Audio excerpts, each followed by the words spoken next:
कुल कितने स्कूल हैं दिल्ली में? इसके लिए कितने आवेदन हर साल होते होंगे? दिल्ली में अंदाजन डीओई के अंडर 1700 स्कूल आते हैं। अंदाजन 2 लाख पेरेंट अप्लाई करता है और 4 लाख एप्लीकेशंस आती हैं। आप उत्तर स्कूल में मैक्सी स्कूल में अप्लाई कीजिए क्योंकि टफ कंपटीशन होता है। 700 लोगों ने अप्लाई किया हुआ, 700 लोगों के बन रहे हैं 50 पॉइंट और 40 सीटें हैं। तो उसको डिसाइड करने के लिए स्कूल 700 लोगों बच्चों की लॉटरी निकालेगा और उनमें से देखेगा कि जितनी सीटें हैं उतने लोगों को सिलेक्ट कर लेगा। राइट।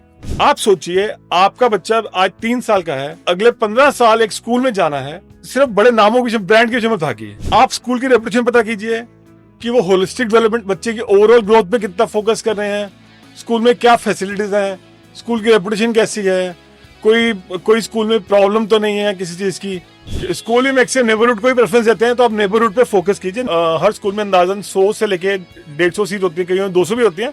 25% सीटें रिजर्व हैं ईडब्ल्यूएस कैटेगरी के लिए। ठीक है। 75% सीटों में से जो स्कूल है 20% मैनेजमेंट कोटा उनको गवर्नमेंट दिया हुआ है, वो अपनी मर्जी सीट दे सकते हैं। 5% सीटें जो हैं, अब ये थोड़ा सा ग्रे एरिया है। जब ऑलरेडी मैनेजमेंट कोटा दिया हुआ है वो अपने स्टाफ को देते हैं 5 सीटें। कई स्कूल नहीं देते, बट ज्यादा स्कूल है स्टाफ को देते हैं। तो अल्टीमेटली जाके पेरेंट के सिर्फ 50% सीटें बचती हैं। डॉक्यूमेंट्स सब सारे रेडी रखें। दिल्ली में आप ध्यान रखिए कि इंटरव्यू लेना अलाउड नहीं है। कोई पेरेंट इंटरव्यू, कोई भी स्कूल इंटरव्यू नहीं ले सकता आपकी। नमस्कार, मैं परिमल कुमार। किडोक्रेसी के इस प्लेटफॉर्म पे आप तमाम दर्शकों का बहुत बहुत स्वागत है। आज बात नर्सरी एडमिशन को लेकर, नर्सरी में दाखिले को लेकर। हमारे साथ बहुत खास मेहमान सुमित वोहरा साहब हैं। बहुत बहुत शुक्रिया सर किडोक्रेसी से जुड़ने के लिए। और इनके बारे में अगर बताऊं तो एनडीटीवी के दौर में जब हमने पत्रकारिता शुरू किया था, कुछ वक्त बीता था, तो 2009 से ही इन्होंने पूरी एक मुहिम चलाई थी नर्सरी एडमिशन को लेके, और nurseryadmission.com के फाउंडर भी हैं वोहरा साहब। एक बार फिर से आपका बहुत बहुत स्वागत है। हम सबसे पहले पेरेंट्स के पॉइंट ऑफ व्यू से ये समझना चाहते हैं कि क्या एहतियात उनको बरतना चाहिए जब बच्चे का दाखिला उनको नर्सरी में करवाना है।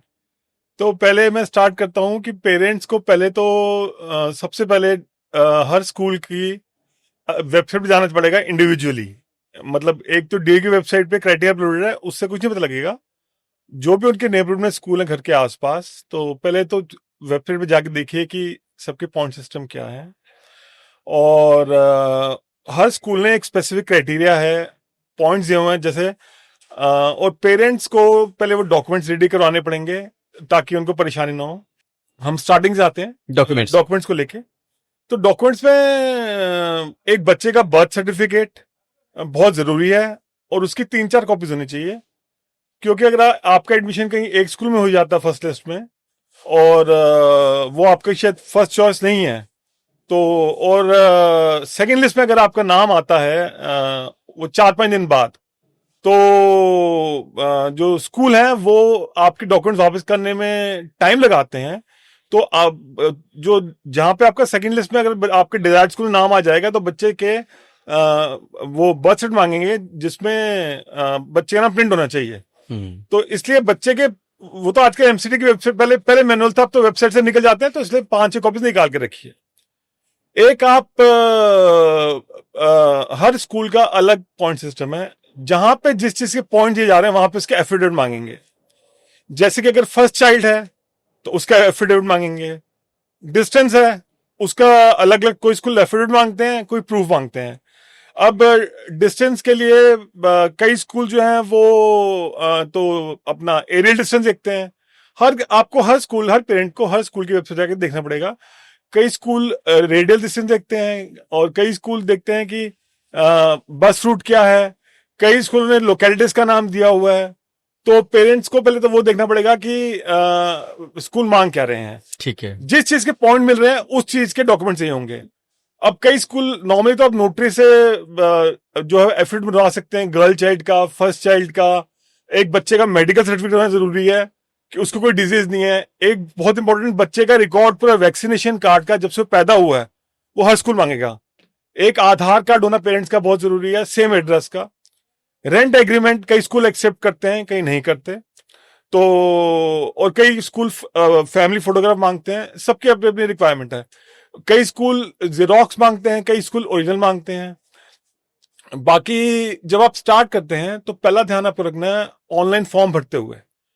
अगर आपका फॉर्म ऑनलाइन, जब भी आप फॉर्म भरें कोशिश करें, फॉर्म भी 3 तरीके का वोरा साहब? 3 तरह के फॉर्म होते हैं जी। एक होता है टोटली ऑनलाइन, आप ऑनलाइन गए, आपने ऑनलाइन फॉर्म भरा, वहीं डॉक्यूमेंट्स अपलोड किए, वहीं पे आपको रिसिप्ट मिल गई, वो रिसिप्ट आपका प्रूफ है आपने फॉर्म भरा है। ठीक है। और अगर वो रिसिप्ट आप खो देंगे आपको परेशानी होगी। अगर आपने ऑनलाइन फॉर्म किसी वजह से 2 बार भर दिया तो आपका फॉर्म रिजेक्ट हो जाएगा। अगर आपको ऑनलाइन फॉर्म भरते हुए कोई परेशानी आ गई, आपको एरर आ गया, तो आप स्कूल को कंफर्म करें, सेकंड बार ऑनलाइन फॉर्म ना भरें, स्कूल को कंफर्म करके उनकी कंसेंट लेके जो स्कूल इंस्ट्रक्शन देते हैं वही करें। ऑनलाइन फॉर्म तो सिंपल हो गया। दूसरा होता है डाउनलोड फॉर्म। तो कई स्कूल बोलते हैं हमारे स्कूल की वेबसाइट पे आप जाइए, वहां से फॉर्म को डाउनलोड कीजिए और स्कूल में सबमिट कर दीजिए।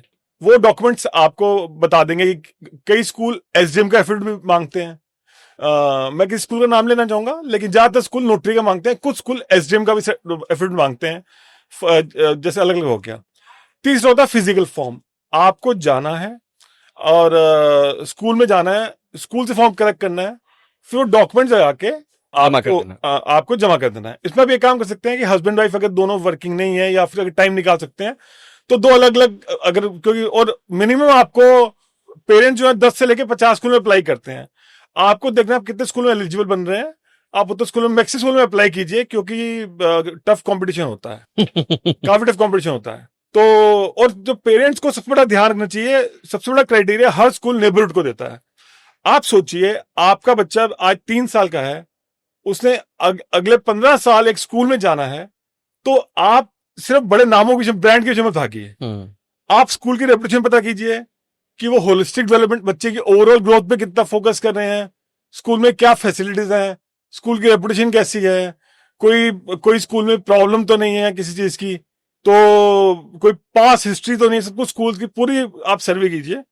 तो पहला तो यह है कि आपके बच्चे ने जहां आपके 15 साल जाना है, आप सोचिए 3 साल का बच्चा, बहुत लोग फॉल्स प्रेस्टीज में या फिर पीयर प्रेशर की वजह से देख लेते हैं उनका बच्चा वहां जा रहा है, हम बच्चे को वहां डालेंगे।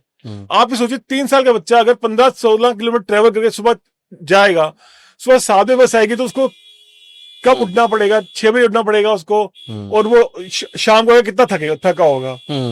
और जब एडमिशन होती है तो बच्चे शुरू में थोड़ा परेशान होते हैं 15-20 दिन के लिए, कई पेरेंट्स को अकम्पनी भी करना पड़ता है, साथ स्कूल जाना पड़ता है, वो तो एडमिशन की बात है जी। स्कूल ही मैक्सिमम नेबरहुड को ही प्रेफरेंस देते हैं, तो आप नेबरहुड पे फोकस कीजिए। नेबरहुड के पॉइंट्स 20-30 से लेके 50-70-80 पॉइंट भी हो सकते हैं नेबरहुड के। बाकी जो मेन क्राइटेरिया सब स्कूल अप्लाई करते हैं वो था सिबलिंग, अगर बच्चा पढ़ रहा है जी, एलुमनाई जी, गर्ल चाइल्ड, बॉय चाइल्ड और स्टाफ कोटा।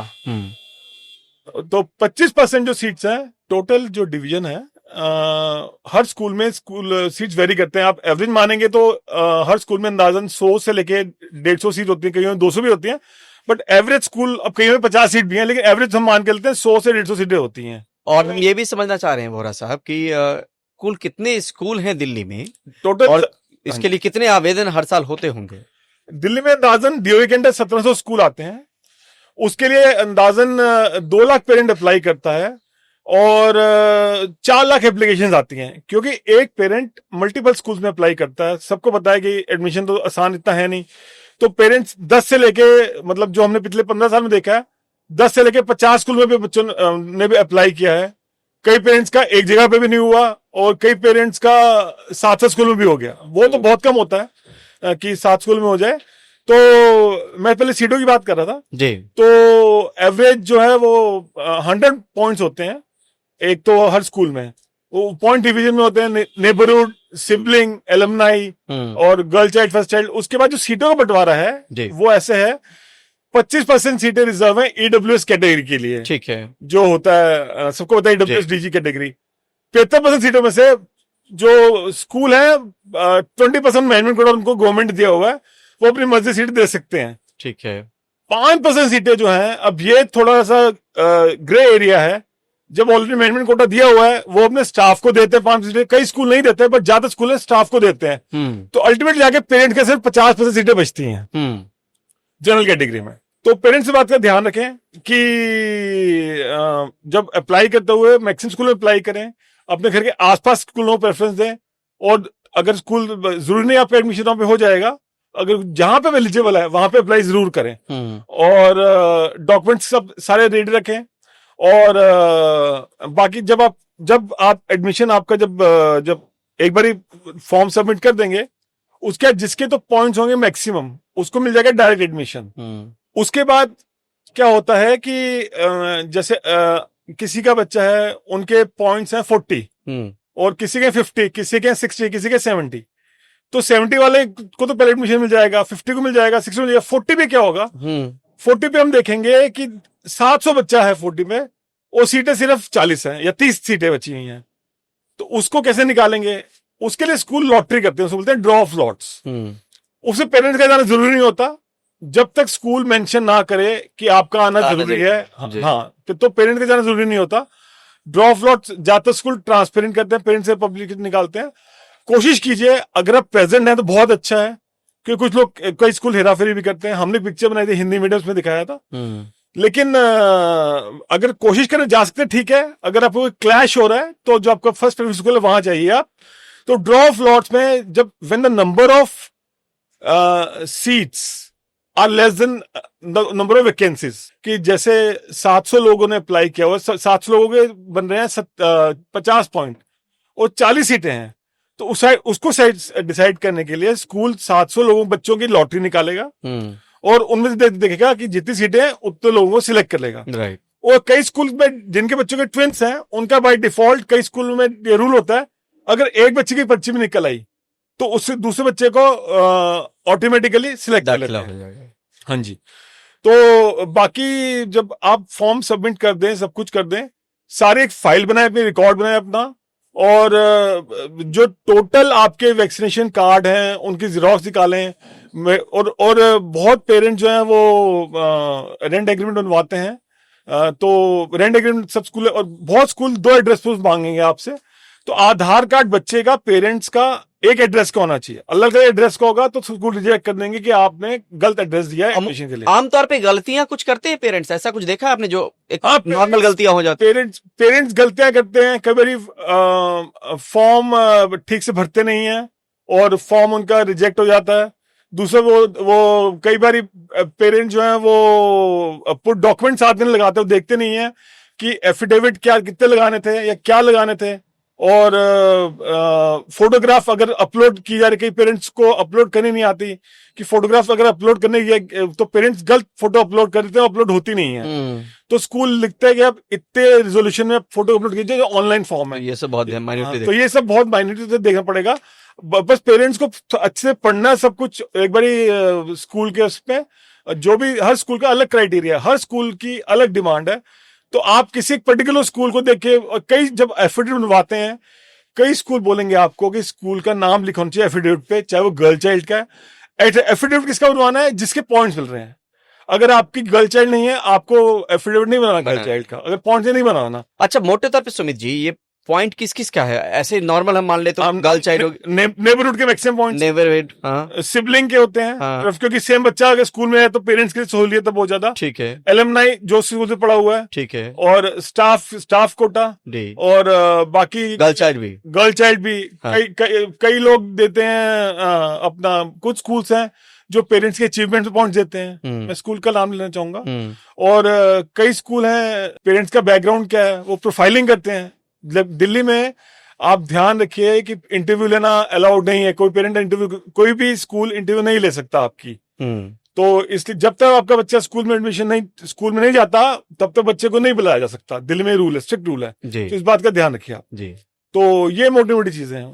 आखिर में ये समझना चाहते हैं कि किस साल के किस वक्त में अलर्ट हो जाना चाहिए कि नर्सरी की दाखिले की अब दौड़ शुरू होने वाली है? हर साल नवंबर एंड या दिसंबर में एडमिशन स्टार्ट होता है, तो पेरेंट्स को सितंबर से ही हर साल अपना जो बैकग्राउंड चेक कर देना शुरू करना चाहिए, हर साल सितंबर से ही। क्योंकि नवंबर एंड या दिसंबर में हर साल हम देखते हैं, पिछले 10 साल का रिकॉर्ड देखेंगे तो नवंबर दिसंबर फॉर्म निकलते हैं। कोई एक्सेप्शन केस 1 साल होगा। ये कब तक चलता होगा बोरा साहब? ये चलता 3 महीने का प्रोसेस होता है और 31 मार्च तक लिस्टिंग आ जाती है।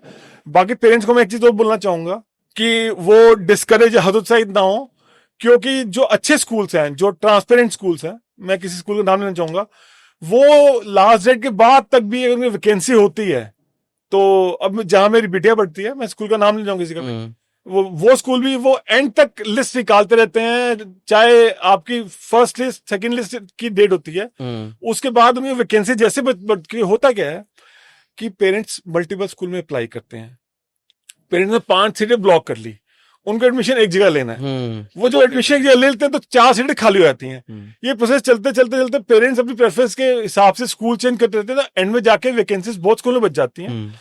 तो पेरेंट्स हतोत्साहित ना हो और सेकंड लिस्ट का वेट करें, थर्ड लिस्ट का वेट करें, किसी स्कूल को डोनेशन ना दें बिल्कुल भी। और कई स्कूल आपको बुला के आपको बोलेंगे आप सीट ब्लॉक कर लीजिए, बिल्कुल किसी के झांसे में ना आए। और आपका अगर कहीं पे एडमिशन नहीं होता तो आप, कई स्कूल हैं जो मैनेजमेंट, कई स्कूल बहुत फेयर हैं जो मैनेजमेंट कोटा में आपका बैकग्राउंड देके, अगर आप पढ़े लिखे हैं या आपका प्रोफाइल क्या है, आपको management quota, normal management quota seat backdoor entry होती है स्कूलों के लिए, उनका पैसे कमाने का तरीका है, सबको पता है। तो लेकिन कई स्कूल हैं जो मैनेजमेंट कोटा में पेरेंट्स का बैकग्राउंड देख के उनको एडमिशन देते हैं। एक आखिरी सवाल सर कि कितने स्कूलों की रेस सबसे ज्यादा होती होगी कि इसी स्कूल में दाखिला हो जाए? दिल्ली में प्रॉब्लम क्या है कि स्कूल तो 1700 हैं, लेकिन गिने चुने 70 से स्कूल हैं जिनके पीछे सब पूरी दुनिया भाग रही है। तो इन 70 से स्कूलों के पीछे लोग भाग रहे हैं। आप ये सोचिए कि आपने बच्चे को, कल बच्चे का जो अगर बच्चे ने राइज करना है और उसका डेवलपमेंट शाइन करना है, राइज करना है, तो उसमें कैपेबिलिटीज भी बहुत है। वो कल एक सिंपल स्कूल से पढ़ के भी हो जाएगा, नो डाउट। अच्छे स्कूल के लिए ट्राई कीजिए, फर्स्ट प्रेफरेंस आपकी होनी चाहिए, लेकिन इसमें ब्रांड भी ज्यादा रखना पड़ेगा। 17 स्कूल में सिर्फ 80-90 स्कूल हैं लोग भागते हैं, बाकी कई स्कूलों में पूरे साल सीटें खाली रहती हैं। मैं किसी पर्टिकुलर एरिया स्कूलों का नाम लेना चाहूंगा, स्कूलें खाली रहती हैं। तो आप पहले तो नेबरहुड को पहले प्रेफरेंस दीजिए, उसके बाद आप हर स्कूल की वो पढ़िए, एक इथोस होता है कि स्कूल की क्या वो उनके जो है स्कूल की विचारधारा क्या है, वो आपसे मैच करती है नहीं करती, तो सब भी देख लीजिए, उसको भी देख लीजिए आप। कई लोग क्रिश्चियन स्कूल प्रेफर करते हैं, कई लोग बाकी स्कूल प्रेफर करते हैं।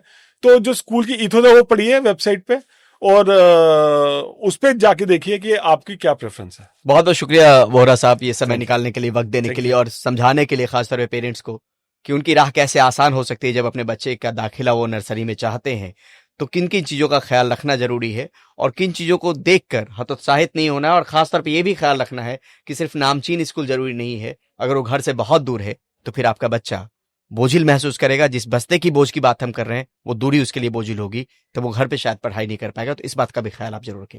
बहुत बहुत शुक्रिया, बहुत बहुत धन्यवाद, नमस्कार।